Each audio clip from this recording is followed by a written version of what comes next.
teman-teman penikmat cerita-cerita horor di channel Spesial Horor. Jumpa lagi bersama Mimin. Kali ini Mimin akan membawakan sebuah cerita horor dari akun Twitter @bristory yang berjudul asli Tuyul. Buat kalian yang sudah tidak sabar, buat kalian yang sudah penasaran, langsung saja selamat menyimak kalau kalian masih berani.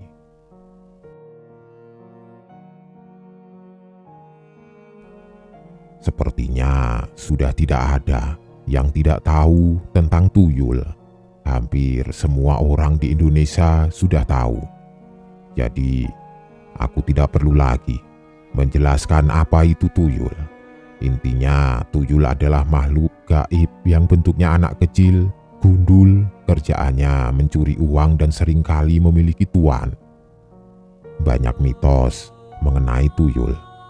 Aku tidak tahu pasti itu beneran mitos atau malah fakta. Satu yang pasti, pendapat kebanyakan orang akan bilang kalau tuyul ada tuannya. Sang tuan inilah yang memelihara si tuyul. Si tuan ini juga yang memerintahkan dan menyuruh tuyul untuk mencuri uang. Tujuannya apa? Ya, untuk memperkaya diri. Ciri-ciri orang yang memelihara tuyul bagaimana? Aku tidak tahu pastinya. Tapi ada beberapa orang yang bilang, salah satu ciri pemelihara tuyul adalah kalau sedang berjalan, kedua tangan selalu berpegangan di belakang badan. Jadi, posisinya seperti sedang menggendong anak kecil. Itu karena orang itu sedang menggendong tuyul, katanya begitu. Ada yang bilang juga, pemelihara tuyul rumahnya selalu memiliki pintu belakang. Dan di pintu belakang itu selalu ada keset alas kaki yang terbuat dari sabut kelapa. Katanya, tuyul kalau pulang dari menjalankan tugas akan selalu masuk dari pintu belakang dan membersihkan kakinya menggunakan keset sabut kelapa.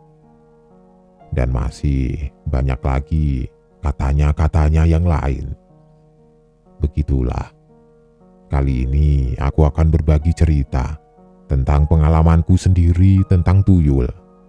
Dari kecil, aku sudah beberapa kali melihat tuyul atau yang menurutku itu adalah tuyul. Satu persatu, kejadiannya akan aku ceritakan kapan-kapan, tidak hari ini. Aku akan memulai dengan cerita pengalaman milik teman masa kecil dulu. Jadi, 5 tahun yang lalu, aku ada acara reuni kecil-kecilan dengan teman SD. Kenapa kecil-kecilan? Iya, karena pesertanya cuma 7 orang, tapi tetap rame. Layaknya reuni, kita akan kembali lagi ke masa lalu. Dalam hal ini masa kecil waktu SD. Banyak hal yang tidak pernah basi untuk diceritakan kembali. Banyak kisah yang sangat menarik untuk dibahas lagi. Macam-macam topik jadi bahan perbincangan. Tapi yang paling seru ya tentu saja ngomongin tentang cerita seram, hantu, mistis, dan yang seirama. Aku dan teman-teman SD ini kebetulan tinggal bukan di kota besar. Jadinya masih banyak tempat dan wilayah yang cukup seram untuk didatangi waktu itu. Jadinya, kisah masa kecil banyak dibumbui oleh pengalaman seram menjurus menakutkan. Ya sudah, akhirnya kami tenggelam asik menceritakan pengalaman seram masing-masing. Singkatnya, ada satu teman, Ana namanya. Dia bersama keluarganya masih tinggal dan menetap di Cilegon. Anak ini waktu itu menceritakan pengalaman seram yang sedang dia alami saat itu. Dan aku sangat tertarik. Kenapa tertarik? Karena Ana membahas tuyul. Iya, tuyul. Jadi waktu itu Ana bercerita kalau di rumah tempat dia tinggal beberapa kali kehilangan uang. Awalnya dia pikir pelakunya adalah anaknya yang masih SD atau asisten rumah tangga. Kejadian ini cukup membuat Ana dan suami resah. Sempat beberapa kali berakhir dengan pertengkaran. Uang yang hilang juga cukup lumayan, ratusan ribu sekali hilang. Setelah sudah entah yang keberapa kalinya ada kehilangan, akhirnya dilakukanlah penyelidikan. Ditanyalah satu persatu anggota keluarga di rumah, dan jawabannya sudah pasti tidak ada yang mengaku. Setelah melakukan penyelidikan tanpa hasil, Ana dan suami memutuskan untuk membeli peti besi yang ada kuncinya. Peti besi yang cukup besar untuk menampung uang dan barang berharga lainnya. Setelah sudah punya peti besi itu, beberapa minggu lamanya tidak ada kejadian kehilangan lagi. Tapi sebulan kemudian, ternyata kejadian lagi. Uang di dalam peti hilang. Aneh, kata Ana, padahal kunci peti diletakkan di tempat yang sangat tersembunyi. Tidak mungkin ada yang tahu selain dia dan suaminya. Yang anehnya lagi, peti besi masih dalam keadaan terkunci. Ketika Ana sadar kalau isinya sudah berkurang, petinya tidak rusak sama sekali. Isi dalam peti besi itu tidak semuanya hilang. Masih ada sisa sekitar ratusan ribu dan perhiasan tidak habis seluruhnya. Mereka pun bingung. Masa peti besi dalam keadaan terkunci tapi masih bisa hilang juga di dalamnya? Bagaimana caranya? Penasaran. Akhirnya mereka memutuskan untuk memasang kamera pemantau. Kamera itu diarahkan ke pintu lemari besar, tempat di mana peti besi berada di dalamnya. Setelah kamera terpasang dan difungsikan, video hasil pantauannya rutin dilihat oleh Ana nyaris setiap hari. Sama kejadiannya dengan ketika mereka baru beli peti besi sebelumnya. Tidak terjadi kehilangan uang dan benda berharga di dalam peti selama kira-kira sebulan setelah kamera terpasang. Aman. Tapi tiba-tiba sebulan kemudian terjadi lagi. Ada sejumlah uang yang hilang. Kali ini jumlahnya banyak sampai jutaan rupiah. Karena gemas, akhirnya Ana dan suami memeriksa video tangkapan kamera. Akhirnya ketahuan ini malingnya siapa. Begitu kata mereka. Sebelum menonton video, sangat yakin kalau pencurinya akan tertangkap kamera. Tapi ternyata tidak seperti itu. Kamera sama sekali tidak menangkap gambar apa-apa. Pencurinya tidak kelihatan. Tidak terlihat ada orang yang membuka lemari lalu membuka peti besi untuk mencuri isinya. Tidak ada. Lalu, siapa yang bisa mengambil isi peti besi tanpa membuka pintunya? Saat itulah, Ana dan suami terbersit pikiran kalau yang mencuri bukan manusia tapi makhluk gaib.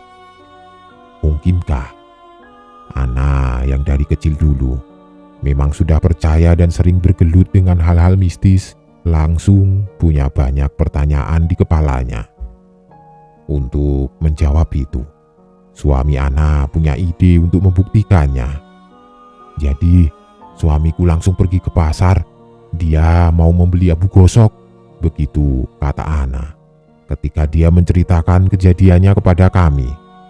Abu gosok? Buat apa, nah? Tanyaku penasaran.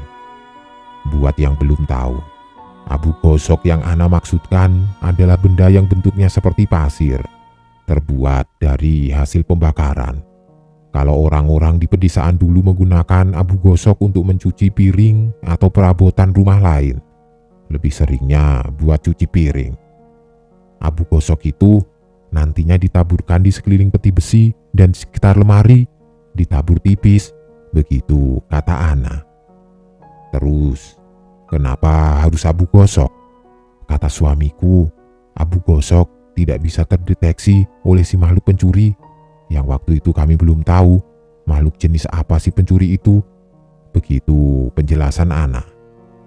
Ya sudah, akhirnya Ana dan suami menaburkan abu gosok di sekitar peti besi dan lemari, ditabur tipis. Setelah itu, mereka hanya bisa menunggu. 1 hari, 2 hari, 1 minggu, 2 minggu, tidak ada kejadian apa-apa. Uang di dalam peti masih utuh. Tapi hampir 2 bulan kemudian, akhirnya kejadian lagi, uang di dalam peti hilang sebagian. Pada kejadian kali ini, kamera pemantau tetap tidak menangkap apa-apa. Tidak ada objek yang tertangkap kamera sedang mencuri. Tapi tidak demikian dengan abu gosok. Abu yang ditabur pada sekitar peti dan lemari. Abu gosok itu menangkap jejak pelaku pencurian. Di atas taburan tipis abu gosok, Ana dan suami melihat ada jejak berbentuk kaki-kaki kecil yang sepertinya datang lalu kemudian pergi. Jejak kaki ini seukuran kaki bayi manusia yang baru lahir. Segitu ukurannya. Ana dan suami jadi bisa menarik kesimpulan siapa pencuri uang mereka selama ini. Sepertinya tuyul. Masih tentang tuyul. Di kampung tempat tinggalku waktu kecil dulu juga pernah ada peristiwa yang cukup heboh. Kejadiannya, ada beberapa warga yang kehilangan uang dan benda berharga di rumahnya. Sontak, seluruh warga langsung giat melakukan siskamling jaga malam. Tapi walaupun sudah ada siskamling dan kewaspadaan yang tinggi, tetap saja masih ada berita kehilangan. Yang paling banyak diberitakan adalah kehilangan uang. Benar, namanya juga di kampung. Maka beredarlah cerita-cerita yang bilang kalau pelaku pencurian itu adalah tuyul, si makhluk legendaris. Setelah beredar tentang cerita tuyul itu, selanjutnya kampungku ini jadi lebih mencekam. Apalagi kalau malam hari. Banyak dari warga yang tidak berani keluar malam lebih merasa aman di rumah saja menjaga uang dan harta lain miliknya. Entah kebetulan atau tidak, ketika sedang santer-santernya cerita tuyul ini, aku dan bapak waktu itu mengalami kejadian ganjil dan cukup menyeramkan. Begini ceritanya. Jadi pada suatu malam kami pulang ke rumah setelah berkunjung dari rumah saudara. Aku dan bapak berboncengan menggunakan motor. Waktu itu kalau tidak salah aku masih SD kelas 4. Jadi masih bisa duduk di depan kalau naik motor bareng bapak. Seperti yang aku bilang tadi, waktu itu lagi santer-santernya cerita tentang tuyul gentayangan. Jadinya suasana kampung sudah sepi sekali ketika sampai di jalan masuk. Ya, karena memang sudah hampir tengah malam juga, sekitar jam 11. Waktu itu bapak sengaja lewat jalan belakang yang masih sangat sepi, melewati jalan tanah kecil menembus perkebunan pohon kelapa dan lewat satu pekuburan juga. Pokoknya seramlah suasananya. Aku yang tadinya sudah mengantuk jadi kembali segar karena merasakan keseraman suasana. Ada-ada saja bapak ini. Kenapa juga lewat jalan begini nih? Kan serem. Aku bilang begitu ke bapak. Biar cepet beri, kan jaraknya lebih pendek. Begitu jawab beliau. Ya sudah, aku hanya bisa pasrah sambil terus memandang ke depan. Pemandangannya nyaris gelap karena hanya dibantu cahaya dari lampu motor bebek Suzuki 100 cc. Angin malam begitu dingin. Tapi tetap saja, aku tegang memperhatikan jalan yang sepi sekali ini. Sampai akhirnya tiba-tiba bapak menginjak pedal rem agak mendadak sampai akhirnya motor berhenti. Padahal rumah kami hanya tinggal beberapa menit lagi jaraknya. Ada apa pak? Tanya aku. Bapak diam saja tapi bersuara pelan. Shh. Begitu. Aku yang penasaran kenapa tiba-tiba motor berhenti mendengar suara bapak seperti itu langsung memperhatikan sekitar, menajamkan penglihatan. Jangan takut ya Bri, begitu bapak bilang lagi. Aku diam, tidak berani bilang apa-apa. Dan beberapa detik kemudian, akhirnya aku mendapat jawaban kenapa Bapak sampai berhenti mendadak. 2 atau 3 meter di depan kami, di bawah cahaya lampu motor yang tidak terlalu terang, aku melihat ada 2 sosok kecil sedang berdiri di tengah jalan. Sosok ini tingginya hanya sekitar 30 atau 40 cm. Bentuknya seperti anak kecil tanpa pakaian sama sekali. Warna tubuhnya gelap, tapi bukan seperti gelap bayangan atau siluet. Hitam, gelap, seperti arang kering. Aku cuma diam, memperhatikan 2 sosok seram itu. Mereka terus berdiam, diam seperti sedang memperhatikan kami juga. Seram? Iya, aku ketakutan. Saat itu aku mendengar juga Bapak sedang membaca doa, ayat-ayat suci keluar dari mulutnya. Entah sudah berapa menit lamanya. Akhirnya 2 sosok itu bergerak pergi dari tempatnya, berlari kecil, masuk ke dalam gelap, lalu menghilang. Itu makhluk apa? Tuyul kah? Sepertinya begitu.